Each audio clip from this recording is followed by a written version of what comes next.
And while some wonder if Oracle is the stealth or maybe not so stealth way to play AI, my next guest says, regardless, just go with the obvious one. He remains bullish on Nvidia, a stock which he says still has massive potential. Joining us now is John Porter. He's Chief Investment Officer at Newton Investment Management.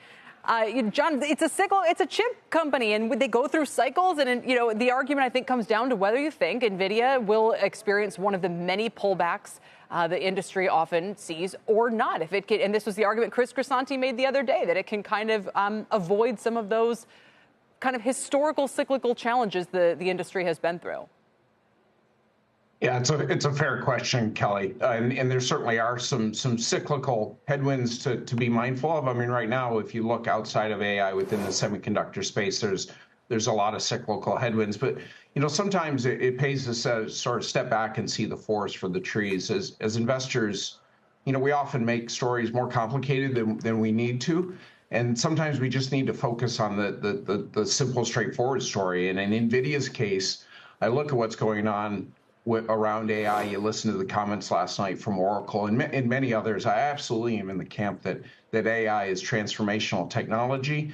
Yes, there's questions about the use cases that it'll take some time to evolve, but this is going to be transformational technology. You need to invest in infrastructure. Nvidia is clearly the most important, the best positioned company as part of that infrastructure rollout to enable AI. And when I look at Nvidia today, it's trading at 30 times the next 12 months earnings.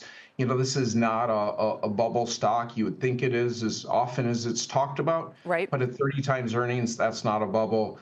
Look at mutual fund holdings. It's one of the largest underweights out there. I just think that the risk reward is very attractive in Nvidia today, despite all of the hype and attention it's gotten over the last couple of years. That's interesting. It's underweight in the mutual fund community because maybe that's the only community. I just wanted to mention the market cap thing again, because go back to when it was a $3 trillion company. You could have looked at the shares and said they could double from here, but is it really going to be a $6 trillion name? It's $2.6 trillion still. So a lot of investors who said, well, I don't want to stick around for a 10 or 20% gain when I might have a 40% downside.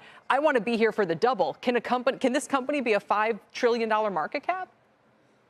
It's hard to say.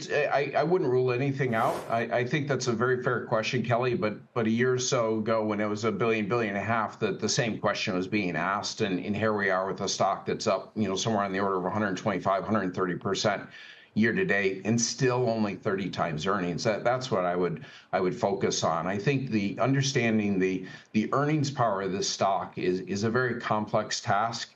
It's one of the challenges of focusing on these open-ended growth stories. It's really difficult to imagine what the revenue potential and earnings potential is for this company 2 or 3 years from now. But I'm confident that the earnings power in a couple of years is much higher than today. Yeah.